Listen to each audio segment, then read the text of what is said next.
Hi everyone, it's Nigel back again. I have made a start on the Valkyrie. So how many kits have I got on the go now? This is getting ridiculous. But anyway, I enjoy starting kits, as you see. I want to start off by saying thank you to all the people who've subscribed. The last time I looked, I got 30, which I know is not a lot in the YouTube world. But in, what's this, just over a week I've been doing this. So I want to thank you very much, all those that have subscribed and giving me support. I'm not making any money out of this. I probably never will, but it's nice to know that people enjoy looking at what you do and spend the time to take the time out of the day to look at it. So anyway, with the Valkyrie, as we said before in the review, if you didn't see that, you can catch up. I'm sure it'll come up. The instructions start with the cockpit, then move on to the undercarriage, and then you're putting the cockpit in the fuselage halves. I didn't want to do it that way. I wanted to start with the major assemblies first to see what the fit and everything's like. I mean, here again, the same as Concorde, they're telling you to put the front of the fuselage together and then add these two sections after. I'm not going to do that. I'm going to glue the port to the port and the starboard to the starboard, then sand them flat and then glue them together. That way I've only got the one seam to deal with. Moving on to the wings, these are huge. I'll show you now. I've got them here. So you've got the wing lower section and the wing upper section, and they're telling you here to glue them together, which is exactly what I've done. The fit is okay. There is some shimming required, which I'll show you. If you are new to the world of modelling, you'll probably learn a lot from this. If you're not new to the world of modelling, you'll think, shut up and just get on with it. But whatever. So, the lower section of the wing is here, and I can't get it under the camera because it's so big you can see is my hand.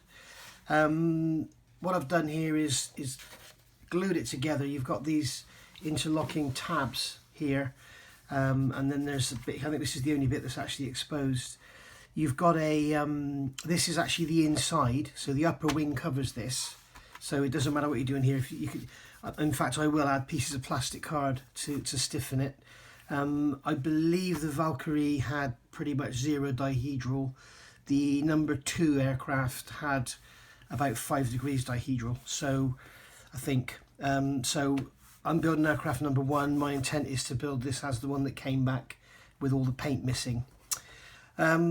So yeah, there we have the lower wing section, all glued together. More about that in a second.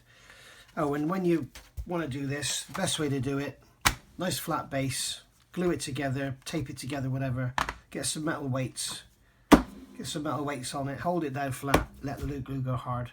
Left that overnight, and this is how it's come out. So that's my suggestions there. You can use tins of paint, some tins of paint, books on top. There's always something around the house that's got some weight. More on that in a second. Here's the upper section of the wing. This is the inside. You can see there's a pretty large flange here for you to glue together. And then this is the upper section. This is where the fuselage spine will sit. And then here's the rear, and you can see here the fit is, yeah, well, the white stuff is Sugru. I'm going to show you that in a minute. So anyway, the upper and lower wing sections are now glued together. We've got a problem. While this has gone off during the night, I've got the top section.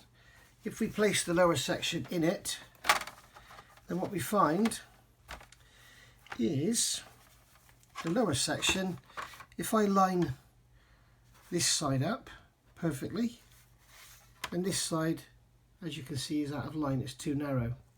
And also, but at the front it seems to be not too bad. And also we've got this section here, which is the huge intake duct and engine bay. There are 6 engines inside here.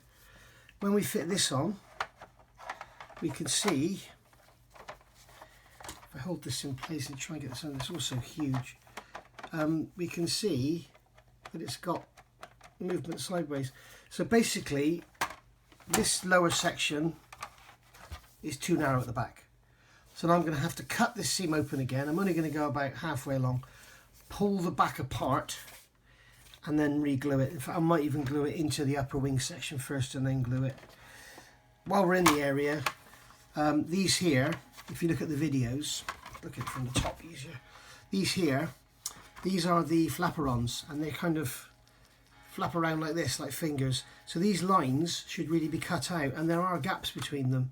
So my intention is to do that and then give them a little tweak, because they never seem to be all perfectly parallel. I think it'll be a nice little feature of the model, because they carry on to the outer winglets as well. Sugru. I'm going to do a little bit of a tutorial now.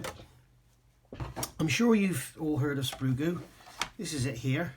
There are people on the web that will tell you that you can only make Sugru using styrene sheet. You can't use sprue because it's got other chemicals in it or something. Well, this is my one made of styrene sheet, which I've used here. And this is one which is made of all sorts of different sprue. This is mainly trumpeter sprue in here. But as you can see, I've done this to show you how it's made. Basically, I mean, you can see there's about 10 millimeters of sprue in the bottom. There was a long piece of sprue attached to the that air intake that I showed you.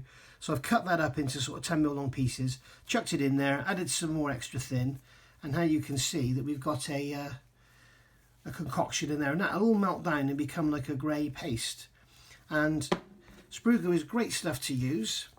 I'll show you here.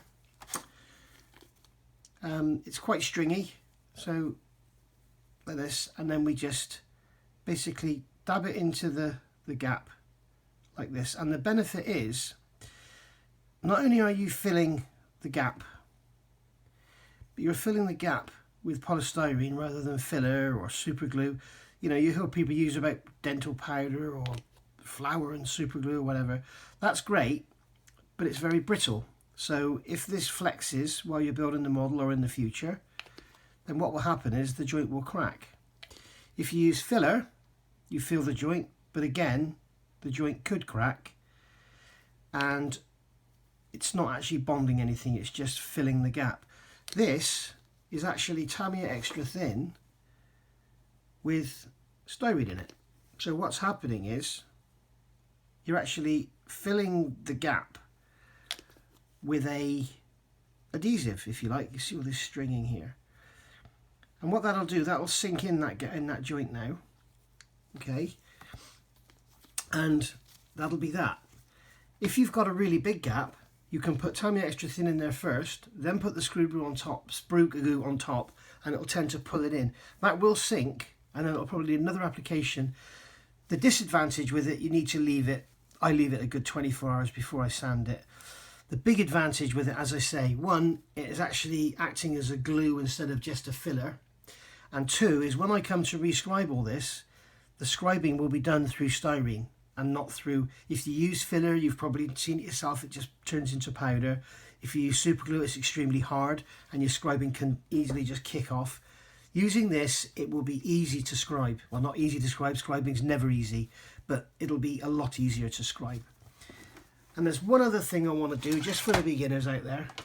A lot of these older kits have these massive sprue gates, you can see here, and people may be tempted to try and snap them off or cut them off like this.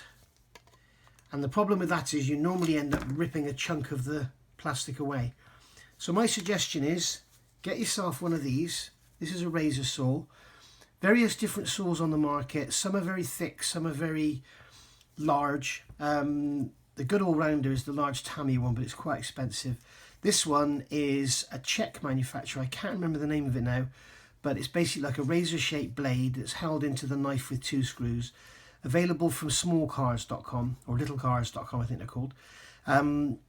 They're a modelling supplier in the UK that supply all sorts of glues and paints and accessories and, you know, cabling, braided hose, everything for everything you could want. Even though they're called Little Cars, it's not just cars they deal with. And the blades have a fine tooth on one side and a coarser on the other. So yeah, this is what I do. Get the instructions out of the way.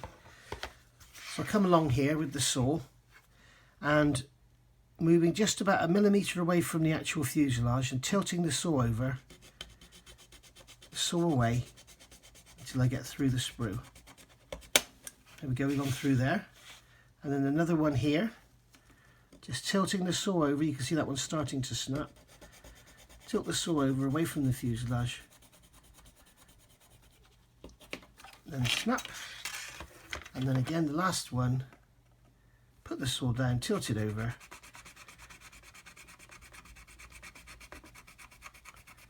And there we go, we're off. And now you can see what we've got now is just a small little protrusion that can be trimmed away with a knife, like so. Yes, I cut towards myself and I'm bad and I shouldn't do it, but I've never cut myself doing this yet, and that's a lie. So anyway, there we go, all done.